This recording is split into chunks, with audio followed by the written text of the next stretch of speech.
رب اشرح لي صدري ويسر لي امري واحلل عقدة من لساني يفقهوا قولي واجعل لي وزيرا من اهلي اللهم ارنا الحق حقا وارزقنا اتباعه وارنا الباطل باطلا وارزقنا اجتنابه سبحانك لا علم لنا الا ما علمتنا انك انت العليم الحكيم۔ سورہ یاسین کے پہلے 2 رکوع ہم نے پڑھے تھے۔ پہلا تمہیدی رکوع تھا اور دوسرے میں رسولوں کے جو واقعات ہیں ان کو ایک مورل لیسن کی حیثیت میں پیش کیا گیا تھا، اور ایک سچے امتی کا کارنامہ اور اس کا واقعہ آیا تھا۔ اب تیسرے رکوع پر ہم پہنچے ہیں، درمیان والے رکوع میں، اور قرآن مجید کے دل کے اس درمیان والے رکوع میں ایمان باللہ کے بارے میں عجیب ہی شان سے اللہ تعالیٰ نے بیان فرمایا ہے۔ آپ ذرا اندازہ کیجئے، اس میں 3 مقامات پر آئے گا کہ ان کے لیے نشانی اس میں ہے، اس میں ہے، اس میں ہے۔ کیوں تو پوری کائنات بھی نشانیوں سے بڑی ہے، اور یہ قرآن مجید بھی اللہ تعالیٰ کا آیات سے پر ہے، اس کی ہر آیت ہے۔ لیکن ذرا الفاظ ذرا دیکھیے کتنے خوبصورت ہیں۔ اعوذ باللہ من الشیطان الرجیم وآیۃ لہم الارض المیتہ۔ اگر عربی گرامر کے لحاظ سے دیکھا جائے تو جملہ یوں بنتا تھا کہ الارض المیتۃ آیۃ لہم۔ مبتدا جو ہے وہ شروع میں آنا تھا الارض المیتہ، پھر خبر آنی تھی اور پھر جار مجرور آ جانا تھا۔ اس کا مطلب ہونا تھا کہ مردہ زمین نشانی ہے ان کے لیے، مردہ زمین ان کے لیے نشانی ہے۔ لیکن اللہ تعالیٰ نے یہ جو ڈسکرپشن کا انداز اختیار کیا ہے یہ بڑا ہی ایک شاہانہ انداز۔ آیۃ لہم الارض المیتہ، اس کو آپ محاورے میں یہ سمجھیے کہ ایک نشانی تو ان کے لیے مردہ زمین ہے۔ اس کا مطلب ہے کہ یہ انداز بتا رہا ہے کہ یوں تو بے شمار نشانیاں ہیں، نشانیوں کی تو کوئی کمی نہیں ہے، لیکن ایک نشانی تو ان کے لیے مردہ زمین ہے۔ انداز دیکھیں آپ، اس ایک انداز نے ہی ایک شاہانہ ایک اس کے اندر شان پیدا کر دی۔ آیت کیا ہوتا ہے؟ آیت کہتے ہیں نشانی کو۔ نشانی کس چیز کو کہتے ہیں؟ جب آپ کوئی نشانی لگا لیتے ہیں یا کسی کی کوئی نشانی سنبھال لیتے ہیں تو اس کا مطلب کیا ہوتا ہے؟ ایسی علامت یا ایسی کوئی چیز جس سے کچھ یا کوئی یاد آ جائے۔ اب یاد کیا چیز آتی ہے؟ یاد وہ چیز آتی ہے جو آپ کو پہلے پتہ ہوتی ہے، وہی یاد آتی ہے نا، جو پہلے پتہ ہی نہ ہو وہ یاد تھوڑی آتی۔ اب یہ آیت جو قرآن مجید کا بنیادی ترین لفظ ہے، یہ آپ کو مجھے ایک حکمت کی طرف اشارہ کرتا ہے۔ وہ حکمت یہ ہے کہ اللہ تعالیٰ نے انسان کی فطرت کے اندر کچھ حقیقتیں ودیت کر دی ہیں۔ اللہ تعالیٰ نے اپنی معرفت، اپنی محبت، حق اور باطل کی پہچان، نیکی اور برائی کی تمیز، نیکی کی طرف اندر سے ایک رغبت اور برائی کی طرف اندر سے ایک نفرت، یہ اللہ تعالیٰ نے ہمارے اندر انسٹال کر دی ہے، ان بلٹ رکھ دی ہیں۔ ان آیات کا کیا کام ہے؟ آیات 2 طرح کی ہیں، ایک آیات قرآنی اور ایک آیات آفاق و انفس، جو پوری کائنات میں اور خود تمہارے اندر ہے۔ یہ بھی آیات ہیں۔ یہ ساری آیات کا مقصد کیا ہے؟ ان کی حکمت کیا ہے؟ کہ تم پہچانو، غور کرو، یاد کرو اس سبق کو جو تمہارے اندر اللہ تعالیٰ نے لکھ دیا ہوا ہے، انسٹال کر دیا ہوا ہے۔ حقیقتوں تک تم، بہت سی حقیقتوں کی بنیادوں تک تم خود پہنچ جاؤ گے۔ اللہ تعالیٰ ہمیں پہنچنے کی توفیق عطا فرمائے۔ پہلی تو بات یہ ہے آیت، اور ایک نشانی تو ان کے لیے مردہ زمین ہے۔ اب یہ کن کے لیے بات ہو رہی ہے بھلا؟ ہم کون ہے بھلا؟ یہ پچھلے 2 رکوعوں میں ہم پڑھ کر آئے ہیں نا، وہ لوگ جن کے سامنے قرآن مجید آ رہا ہے لیکن وہ ماننے کا نام نہیں لے رہے، وہ لوگ جن کے سامنے رسول آ رہے ہیں لیکن وہ ان کی ماننے کا نام نہیں لے رہے۔ اب اللہ تعالیٰ کہہ رہے ہیں ان کے لیے نشانیوں کی کوئی کمی نہیں ہے، ایک نشانی تو ان کے لیے مردہ زمین ہے۔ اب آ جائیے مردہ زمین کی طرف۔ آپ پہلے تو اس بات کو سمجھیں کہ آیت کیا ہے، اور پھر لہم کتنا خوبصورت ایک اس کے اندر جامعیت ہے، ساروں ہی کے لیے نشانی ہے۔ اور اب آ گیا الارض المیتہ، مردہ زمین۔ یہ مردہ زمین میں جو اللہ تعالیٰ نے نشانی آپ کے میرے لیے بیان کی ہے وہ کیا ہے؟ ذرا دیکھیے۔ آپ کو پتہ ہے کہ اللہ تعالیٰ نے جتنی بھی مخلوقات پیدا کی ہیں ان کی 2 بڑی کیٹیگریز ہیں، ایک ڈیڈ میٹر ہے اور ایک اللہ تعالیٰ کی زندہ مخلوقات ہے، جو اللہ تعالیٰ نے زندہ مخلوقات پیدا کی ہیں۔ ڈیڈ میٹر جو اللہ تعالیٰ نے پیدا کیا ہے وہ بھی ہمارے لیے ایک نشانی ہے۔ کیسے؟ احییناہا ہم اسے زندہ کرتے ہیں، واخرجنا منہا حبا اور ہم اس میں سے غلہ نکالتے ہیں، فمنہ یاکلون پھر اس میں سے کھاتے ہیں۔ اب دیکھیں یہ تو سادی سی بات ہے، ساروں کو پتہ ہے کہ زمین سے غلہ نکلتا ہے اور ہم اسے کھاتے ہیں، اس میں تو کوئی نئی بات تو نہیں ہے بتانے والی۔ نشانی کیا ہے والا؟ قرآن مجید میں جب بھی یہ الفاظ آتے ہیں تو اس میں یہ جو ضمیر ہوتی ہے نا نا یہ سب سے بڑی خاص علامت ہوتی ہے۔ احییناہا یہ خود زندہ نہیں ہو گئی، ہم نے اس کو زندہ کیا۔ یہ خود ہی اس سے کھیتیاں نہیں نکل آئی، ہم نے اس سے کھیتیاں نکالی۔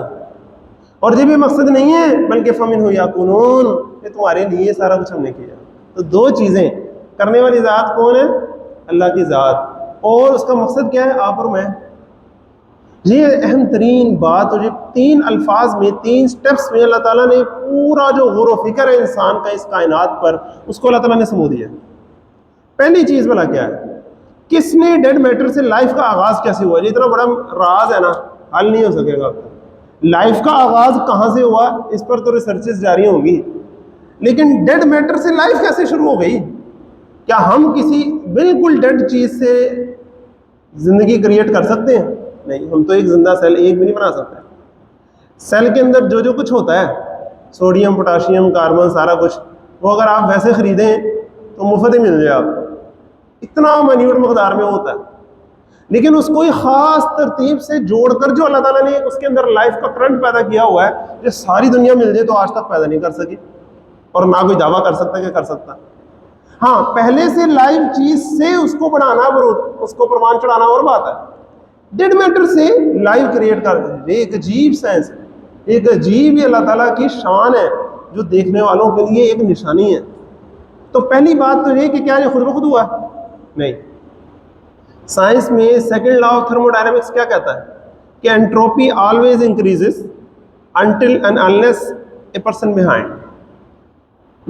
جو ایف ایس سی ہے اس کی جو سیکنڈ ایئر ہے اس کی فزکس کا لاسٹ چیپٹر ہوتا ہے انٹروپی، اس کا second law of thermo dynamics جو ہے وہ یہ سادہ سا اصول ہے جو میں نے آپ کے سامنے رکھا ہے۔ اس کو ذرا آسان الفاظ میں ترجمہ کروں تو مطلب کیا ہوگا کہ بے ترتیبی، ڈس آرڈر ہمیشہ بڑھتا ہی بڑھتا ہے، اللہ یہ کہ کوئی ذہن کار فرما ہو جو چیزوں کو ترتیب دے۔ ترتیب دینے والا، مرتب کرنے والا اگر کوئی نہ ہو تو بے ترتیبی بڑھتی ہے۔ خود بخود ہونے والا کام تو بے ترتیبی اور ڈس آرڈر کریٹ کرتا ہے۔ اب اس کو عام محاورے میں کنورٹ کریں تو کیا ہوگا؟ خود بخود ہونے والے کام جنہیں ہم عام زبان میں کیا کہتے ہیں؟ حادثات۔ حادثات سے ہمیشہ تخریب ہوتی ہے، تعمیر نہیں ہوتی۔ Accidents always cause destruction, construction نہیں ہوتی، ان سے ڈسٹرکشن ہوتی ہے۔ کبھی آپ نے کوئی ایسا حادثہ دیکھا کہ اس سے تعمیر ہو گئی ہو؟ کبھی کوئی دو کاریں آپ نے دیکھی ہوں زور سے آپس میں آئیں، ٹکرائیں، اور پھر ان کے اچھے اچھے پرزے آپس میں مل کے ایک نئی کار بن کے رواں دواں ہو جائے؟ کبھی دیکھا آپ نے؟ کبھی دھماکہ ہوا اور اس سے تخریب ہونے کے بجائے، چیزیں ٹوٹنے کے بجائے چیزیں بن جائیں کسی دھماکے سے؟ کبھی سونا ہے؟ مجھے کون سا دھماکہ تھا بگ بینگ جو خود بخود ایک دھماکہ ہو گیا اور پھر سارا کچھ جو ہے وہ بن گیا ٹوٹنے کے بجائے؟ عجیب یہ دھماکہ تھا، یہ سب کچھ خود نہیں ہو گیا۔ احییناہا ہم نے اس کو زندہ کیا، واخرجنا منہا حبا اور ہم نے اس سے نکالا کھیتیوں کو۔ اب ذرا آپ اندازہ کریں قرآن مجید میں جو زراعت کا اور نباتات کا جب ذکر آتا ہے تو دو کیٹیگریز اس کی آتی ہیں، ایک کھیتی اور ایک باغات، دونوں کا ذکر یہاں آ جائے گا۔ پہلے کھیتی کا ذکر آ رہا ہے۔ اب کھیتیوں میں کیا چیزیں آتی ہیں آپ کو پتہ ہے؟ گندم کی کھیتی، چاولوں کی کھیتی، یہ ساری فصلیں ہیں نا۔ آج جب دوپہر کو جا کے ہم کھانا کھائیں گے تو یا ہم روٹی کھائیں گے یا میدے کا ہم نان کھائیں گے یا چاول کھائیں گے، کچھ نہ کچھ انہیں میں سے کوئی چیز کھائیں گے۔ آج ہمیں وہ کھانے سے پہلے ایک لمحہ رک کر ذرا غور کرنا چاہیے کہ یہ کہاں سے آیا؟ کیا یہ خود بخود ہو گیا؟ Is it an accident? کیا یہ خود بخود ہو گیا؟ نمبر دو، کیا یہ ایم ہی ہو گیا؟ جس نے کیا اس نے ویسے ہی کر دیا، کوئی اس کا مقصد نہیں تھا؟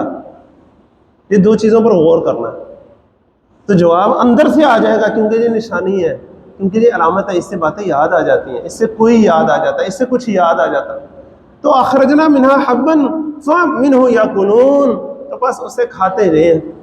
تو پہلا جو غور و فکر کا نتیجہ ہے وہ کیا ہے کہ ہر چیز جو ایک کنسٹرکشن کی طرح ہے، ایک آرڈر میں ہے، ایک ترتیب میں ہے، منظم انداز سے چل رہی ہے، یہ خود بخود نہیں ہے، کسی کے بنانے سے ہے۔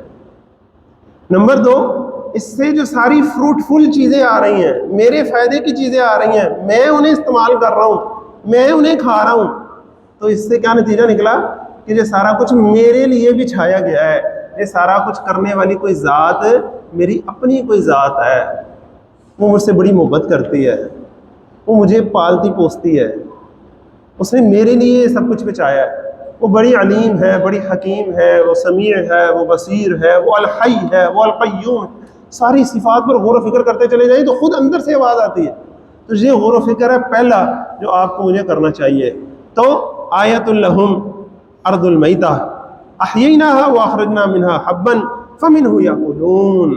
اب دیکھیں کھیتی وہ ہوتی ہے جو عام طور پہ اگتی ہیں، فصلیں اگتی ہیں، ان میں سے ہم ایک گریٹر والیوم میں، بگ والیوم میں چیزیں ہم اس سے لیتے بھی ہیں، اور اسی کو ہم مزید آگے اگانے کے لیے استعمال بھی کرتے ہیں، ایسے ہی ہے نا۔ آج میں غور کر رہا تھا اس آیت پر، تو میرے سینئر ہیں قرۃ العین صاحب، وہ ایگریکلچر ڈپارٹمنٹ سے ہیں، تو میں نے ان کو فون کیا اور ان سے کچھ ڈسکشن بھی کی، اگرچہ بنیادی جو علم ہے بایولوجی کا وہ تو ہم نے پڑھا ہی ہوا ہے، لیکن ان سے کچھ ڈسکشن کی۔ تو ذرا آپ اس بات پر ذرا غور کریں کہ بیج سے اللہ تعالیٰ نباتات اگاتا ہے نا، بیج کو دیکھیں تو وہ تو زندہ ہے، تو اللہ تعالیٰ نے زندہ سے زندہ کو اگایا، اگر ایک لحاظ سے دیکھیں اگر آپ تو۔ لیکن اس میں پھر دو باتیں آ گئیں، دو اسپیکٹ آ گئے اس کے۔ پہلا یہ کہ وہ جو بیج زندہ تھا وہ کہاں سے آیا تھا؟ ٹریس بیک کرو لائف کو، لائف کا آغاز کہاں سے ہوا تھا؟ خود بخود ہو گیا تھا؟ وہ تو ایک گریٹر کوشچن ہے نا جو میں نے آپ کے سامنے رکھا۔ ایک اور بات بلا کیا ہے کہ بیج کو جب زمین کے اندر ہم ڈال آتے ہیں تو اس بیج کے ارد گرد جو مٹی پڑی ہے جو مردہ ہے، اس کے اندر کاربن بھی ہے، اس کے اندر ہائیڈروجن ہے، اس کے اندر باقی جو بھی ہائیڈروجن کی بنی ہوئی مرکبات ہیں، اس کے اندر آکسیجن بھی ہوا سے آ رہی ہے، اس کے اندر نائٹروجن ہے، سب کچھ زمین کے اندر ہے، لیکن وہ سب کیا ہے؟ مردہ ہے۔ اس مردہ پورشن آف زمین کو اس زندہ پودے کا حصہ کون بناتا ہے؟ بیج کو ڈالتے تو آپ اور میں، پالتا کون ہے؟ پالتا ہے بیج کو مٹی کی تاریکی میں کون؟ ڈال کے تو ہم آتے ہیں نا، ڈالتا ہے بیج کی مٹی کی تاریکی میں کون؟ وہ تو ہم ڈالتے ہیں، پالتا کون ہے اسے؟ جی ایک اہم سوال جو اللہ تعالیٰ نے سورۃ واقعہ میں پوچھا ہے، افرأیتم ما تحرثون اانتم تزرعونہ ام نحن الزارعون۔ کبھی تم نے غور کیا ہے جو تم بیج ڈالاتے ہو مٹی کے اندر، کیا تم اس سے کھیتی اگاتے ہو یا ہم اس سے اگاتے ہیں؟ ڈال کے تو تم اگاتے ہو، تحرثون تم ڈالتے ہو، لیکن پالتا اسے کون ہے؟ اس میں گروتھ اور ڈیولپمنٹ کون کریٹ کرتا ہے؟ یہ اہم بات، اللہ تعالیٰ ہمیں اس کو سمجھنے کی توفیق عطا فرمائے۔ اور اللہ تعالیٰ نے یہ ایک بات کہی، لیکن اس کے پیچھے پورا ایک سسٹم ہے۔ وہ پانی جو اسے چاہیے، وہ پانی کہاں سے آتا ہے؟ کوئی واٹر پمپ ہم لگا سکتے ہیں جو سمندر سے اتنا بھاری بھاری بادل آئیں اور پھر وہ اتنا آگے آ کر یہاں جہاں جہاں پانی کی ضرورت ہے وہاں اسے تقسیم کریں؟ یہ اللہ کے کام ہے، یہ پورا واٹر سائیکل جو چل رہا ہے یہ اللہ کا کام ہے۔ اللہ ہی ہے جو ہوائیں بھیجتا ہے، اللہ ہی ہے جو نازل کرتا ہے بارش کے پانی۔ قرآن مجید میں دو چیزیں ہیں جن کا قرآن مجید نے ذکر کیا ہے بھیجنے اور نازل کرنے کے اعتبار سے۔ ایک ہے اللہ تعالیٰ ہوائیں بھیجتا ہے اور بارش کا پانی نازل کرتا ہے، ایک اور بھی ہے جو اللہ تعالیٰ بھیجتا ہے اور پھر نازل کرتا ہے۔ ذرا غور کیجئے، اس سے بھی کچھ مردہ چیزیں زندہ ہوتی ہیں۔ اللہ تعالیٰ اپنے رسول بھیجتا ہے، پھر اللہ تعالیٰ اپنی کتابیں نازل کرتا ہے، اور اس سے بھی مردہ دل زندہ ہو جاتے ہیں۔ جس طرح بیج زمین کے اندر ہوتا ہے، لیکن اس کو گرو اور ڈیولپ کرنے کے لیے جس چیز کی ضرورت ہوتی ہے وہ اللہ تعالیٰ بھیجتے ہیں، اور پھر فصلیں لہلہاتی ہیں۔ اسی طرح دل کے اندر اللہ تعالیٰ کی معرفت پہچان ہوتی ہے، نیکی بدی کی تمیز ہوتی ہے، حق باطل کی پہچان ہوتی ہے، لیکن اللہ تعالیٰ جب رسولوں کو بھیجتے ہیں اور وہی نازل کرتے ہیں تو مردہ دل زندہ ہو جاتے ہیں۔ اس کو سورۃ فتح کی آخری جو آیت ہے اس کے اعتبار سے ذرا سمجھیے، وَالَّذِي أَرْسَلَ رَسُولَهُ بِالْهُدَىٰ وَدِينِ الْحَقِّ لِيُظْهِرَهُ عَلَى الدِّينِ كُلِّهِ وَكَفَىٰ بِاللَّهِ شَهِيدًا مُحَمَّدٌ رَسُولُ اللَّهِ وَالَّذِينَ مَعَهُ۔ وہاں اشارہ کیا گیا اس بات کی طرف کہ اللہ ہے جس نے بھیجا اپنے رسول کو، اور پھر رسول پر کیا نازل فرمایا؟ یہ وہی نازل فرمائی، یہ قرآن مجید نازل فرمایا۔ پھر اس سے ہوا کیا؟ محمد رسول اللہ والذین معہ، ان سب نے مل کر کیا کیا؟ انہوں نے معاشرے میں ایک فصل لہلہا دی، اور مردہ دل زندہ ہو گئے، مردہ گھر زندہ ہو گئے، مردہ معاشرے زندہ ہو گئے۔ کیسا عرب کا معاشرہ تھا؟ زندہ ہو گیا نا۔ وہ کیسا خطہ عرضی تھا؟ زندہ کر دیا نا اللہ تعالیٰ نے۔ دو سپر پاور اس کے سامنے آ کے گھٹنے ٹیک گئیں کہ نہیں ٹیک گئیں؟ اللہ تعالیٰ امتوں کو زندہ کرتا ہے، اللہ تعالیٰ قوموں کو زندہ کرتا ہے۔ اگر تم آج دیکھتے ہو اپنے دلوں کو مردہ، اگر آج اپنی قوم کی حالت دیکھتے ہو اور افسوس ہوتا ہے کہ ہم کیسے مردہ ہو گئے، شانہ اللہ زندہ کرنے والا ہے، لیکن اللہ تعالیٰ نے اس کے لیے پورا ایک پروسیس بنایا ہے، تمہیں اس پروسیس کے ذریعے عمل کرنا ہے، تو پھر دیکھو کیسے زندہ ہوتے ہیں۔ پھر کیا ہوگا؟ مثلهم فی التوراۃ ومثلهم فی الانجیل کزرع اخرج شطأہ فآزرہ فاستغلظ فاستوى علی سوقہ یعجب الزراع لیغیظ بهم الکفار۔ پھر اس ہوا نے جو پوری فصل لہلہائی اس معاشرے میں، اس کی شان کیا ہے کہ اس کی مثال انجیل میں ایسی تھی جیسے ایک کھیتی ہو، اور کیسے ایک بیج سے وہ کومپل نکالتی ہے، پھر طاقتور ہوتی ہے، مضبوط ہوتی ہے، اور اپنی جڑ پکڑ کے کھڑی ہو جاتی ہے اپنے زور پر، اور پھر جب لہلہاتی ہے تو کسان اسے دیکھ کے خوش ہوتے ہیں۔ اب وہ کسان کون ہے؟ وہ محمد رسول اللہ والذین معہ۔ کاش ہمارے معاشرے کو کسان میسر آ جائیں جو اس مردہ معاشرے کو زندہ کرنے کے لیے کام کریں۔ پھر دیکھیں گے لہلاتی ہے کہ نہیں لہلاتی۔ اللہ تعالیٰ نے پانی بھی دیا، اللہ تعالیٰ نے موسم بھی دیا، اللہ تعالیٰ نے بیج بھی رکھا، اب کوئی تو ہمت کرے، کوئی تو آگے آئے۔ پھر دیکھو کیسی خوشی ہوگی ان کاشتکاروں کو، اور کیسی جلن ہوگی ان کفار کو، لیا ہوگی تب بہم الکفار۔ ابھی کیا ہے؟ کافر خوش ہو رہے ہیں اور مومن ڈپریس ہے، پریشان ہے، مایوس ہے۔ اللہ تعالیٰ ہمیں اس کی توفیق عطا فرمائے۔ اب آگے دیکھیں، کھیتی سے اگلی جو مثال آ رہی ہے وہ کیا؟ وَجَعَلْنَا فِيهَا جَنَّاتٍ مِّن نَخِيلٍ، اور پیدا کیے ہم نے اس میں باغ کھجوروں کے، وَأَعْنَابٍ، اور انگوروں کے، وَفَجَّرْنَا فِيهَا مِنَ الْعُيُونِ، اور اس میں سے ہم نے چشمے ہاڑ نکالے۔ اب پانی اللہ تعالیٰ نے جو آپ کو مجھے دیا اس کے دو سورسز ہیں نا ایک لحاظ سے۔ ایک تو وہ ہے جو اللہ تعالیٰ سمندر سے ایک واٹر سائیکل اللہ تعالیٰ نے بنایا ہوا ہے جو آتا ہے اور پھر بارش کی پانی کے برس کے وہ ہمیں سیراب کرتا ہے۔ ایک اور کیا ہے کہ اللہ تعالیٰ نے کنویں پیدا کیے ہیں، اللہ تعالیٰ نے چشمے پیدا کیے ہیں جو زمین سے پھٹ کر پانی صاف شفاف باہر نکل آتا ہے۔ وَفَجَّرْنَا فِيهَا مِنَ الْعُيُونِ، اسی طرح کھیتیاں تو دوسری طرف باغات۔ اللہ تعالیٰ نے نباتات بھی تو طرح کی رکھی نا، ایک کھیتیاں اور دوسرے باغات ہیں، تو پچھلی آیت میں کھیتیوں کا ذکر تھا، یہاں دیکھیں اور ہم نے پیدا کیے اس میں باغ۔ کس نے پیدا کر دیے؟ خود بخود ہو گئے؟ نہیں، ہم نے پیدا کیے اس میں باغات، کھجوروں کے بھی اور انگوروں کے بھی، وَفَجَّرْنَا فِيهَا مِنَ الْعُيُونِ، اور پھاڑ نکالے ہم نے اس میں سے چشمے۔ اب ذرا آپ اندازہ کریں کہ اگر سمپل آپ یہ سوچیں کہ یہ تو خود بخود ایولیوشن کا ایک سروائیول ہوتا، فٹسٹ کرتے کرتے یہ ساری نباتات بن گئی، تو سروائیول کے لیے تو انہیں اپنا بیج چاہیے تھا نا، تو بیج چاہیے تھا تو وہ تو کسی کڑوے کسیلے مواد کے اندر بھی چھپا ہو سکتا تھا۔ یہ اتنا خوبصورت، اتنا میٹھا، اتنا ڈیکوریٹو انداز سے اللہ تعالیٰ نے کھجور پیدا کیا آپ کو، اتنے خوبصورت انداز سے اللہ تعالیٰ نے انگور پیدا کیے۔ کیا یہ خود بخود ہے اور بے مقصد ہے؟ نہیں، اللہ تعالیٰ نے تمہارے میرے لیے، ہم سب کے لیے، وَفَجَّرْنَا فِيهَا مِنَ الْعُيُونِ، اور اس میں چشمے بہا دیے۔ کتنے چشمے اور کتنی نہریں ہیں اور کتنے دریاں ہیں۔ وَفَجَّرْنَا فِيهَا مِنَ الْعُيُونِ۔ اب آگے دیکھیے یہ سارا کچھ اللہ تعالیٰ نے کیوں کیا؟ لِيَأْكُلُوا مِن ثَمَرِهِ، تاکہ یہ کھائیں ان کے پھل۔ اب یہاں بھی اشارہ کس کی طرف جا رہا ہے؟ وہی جو پچھلے دو رکوعوں میں جن کا ذکر آ رہا تھا، جن کو نبی صلی اللہ علیہ وسلم کی دعوت پہنچ رہی ہے، جن کو رسولوں کی دعوت پہنچ رہی ہے، جن کے سامنے قرآن مجید انہیں اپنی آیات سے بیان کر رہا ہے، لیکن وہ سننے کی ان کے اندر کوئی حصی باقی نہیں رہی، ماننے کی کوئی خوئی ان کے اندر نہیں بچی۔ لیکن اللہ تعالیٰ نے کیا اپنا رزق روک لیا ان سے؟ اللہ تعالیٰ نے اپنی دین روک لی؟ اللہ تعالیٰ نے ان کی پروردگاری کا کام چھوڑ دیا؟ نہیں، لِيَأْكُلُوا مِن ثَمَرِهِ وَمَا عَمِلَتْهُ أَيْدِيهِمْ، حالانکہ یہ سارا جو کارنامہ اور یہ سارا جو کارخانہ اللہ تعالیٰ نے آپ کے میرے لیے بچھایا اور بنایا ہے، یہ ان کے اپنے ہاتھوں کا کیا نہیں ہے۔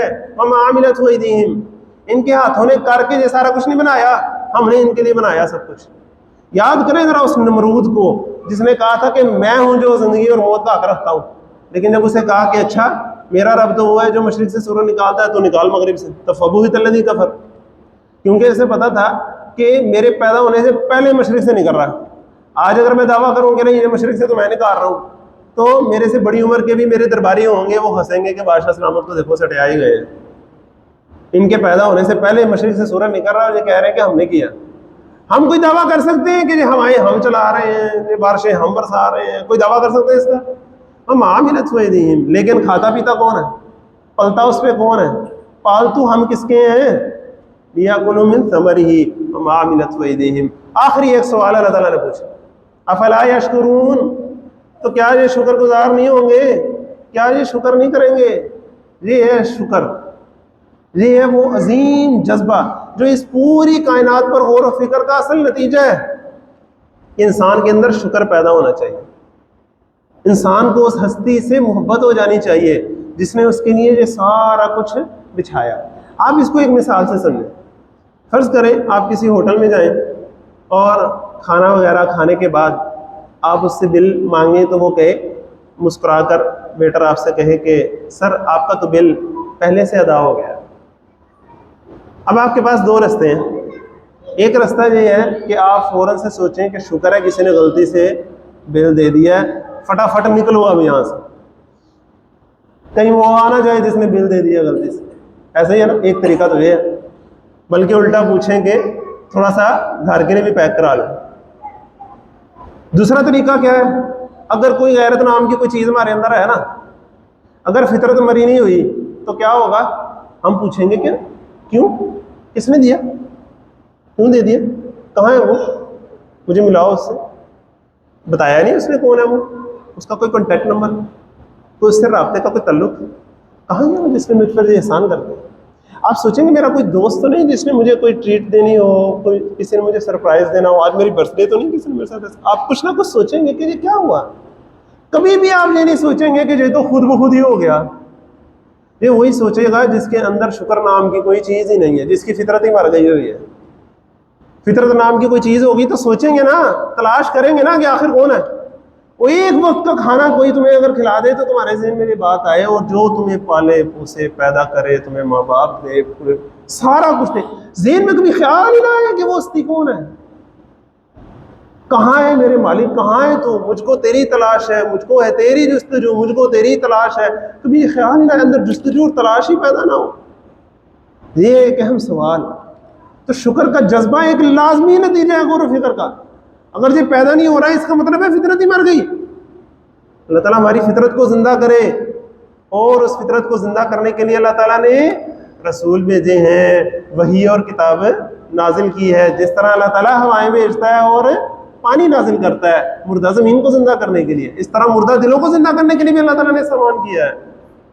تو اگر اندر آپ کو محسوس ہو کہ یار شکر کا جذبہ اتنا پیدا ہوتا نہیں، اللہ کے لیے جتنا ہونا چاہیے، تو کوئی بات نہیں، یہ ہے، اس کو اپنے دل پر نازل کیجیے، اس کو اپنے دل پر ڈالیے، پھر دیکھیے کیا ہوتا ہے۔ کچھ اندر سے زندگی کی رمق آئے گی، کچھ ہلچل محسوس ہوگی، کوئی اندر سے کومپل نکلے گی، اللہ تعالیٰ ہمیں اس لہلاتی ہوئی کھیتی میں تبدیل کر دے۔ اب اگلا سوال کیا ہوتا ہے کہ ایک دفعہ شکر کا جذبہ اگر پیدا ہو گیا تو اگلا سوال یہ پیدا ہوتا ہے کہ شکر کس کا کرنا ہے۔ ایک طریقہ تو یہ ہے کہ سارا شکر اس ویٹر کا ہی کر دیں،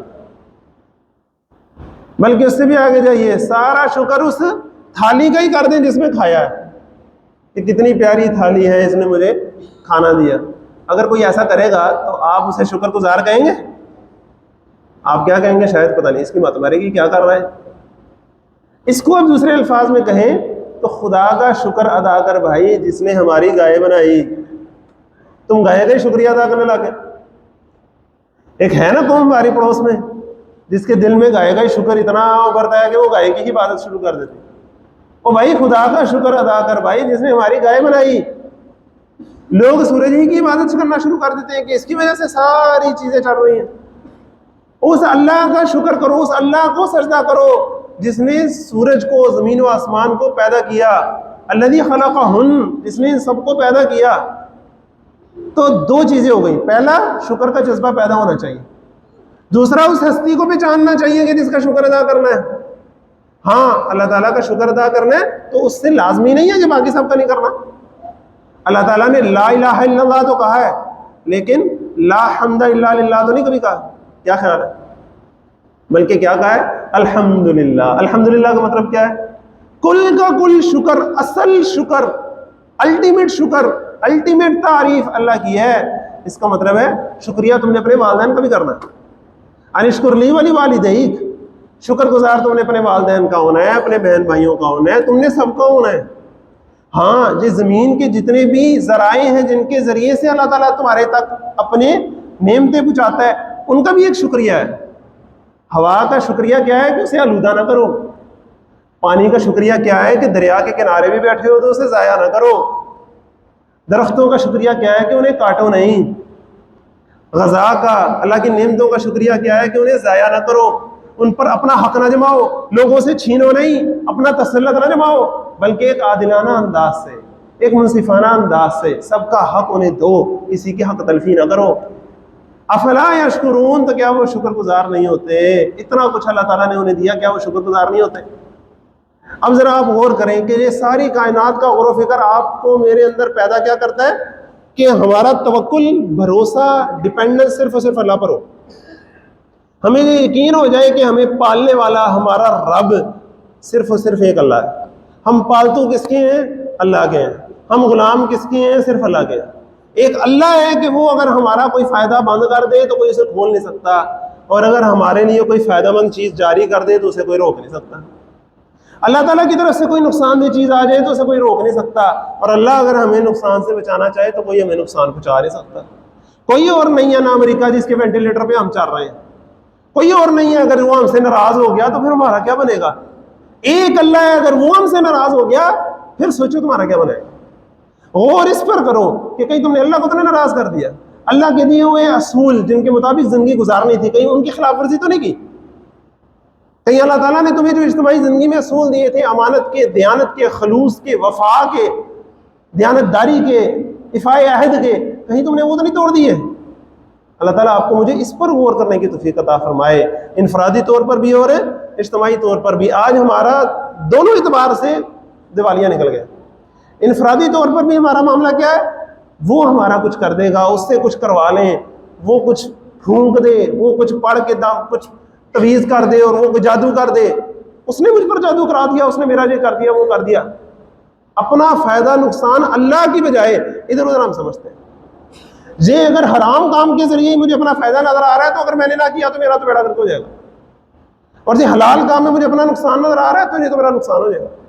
نہیں، ایک اللہ کی ذات ہے، اس نے جو کام بتائے ہیں وہ کرو، پھر دیکھو کیسے بیڑا پار ہوتا ہے۔ اسی طرح اجتماعی زندگی میں اللہ تعالیٰ ہمیں انفرادی اور اجتماعی زندگی میں یہ توکل نصیب فرمائے، اور اپنا اور صرف اپنا شکر ادا کرنے کی، اور اپنے اوپر توکل کرنے کی، اور اپنے اوپر بھروسہ کرنے کی توفیق عطا فرمائے۔ صدق اللہ۔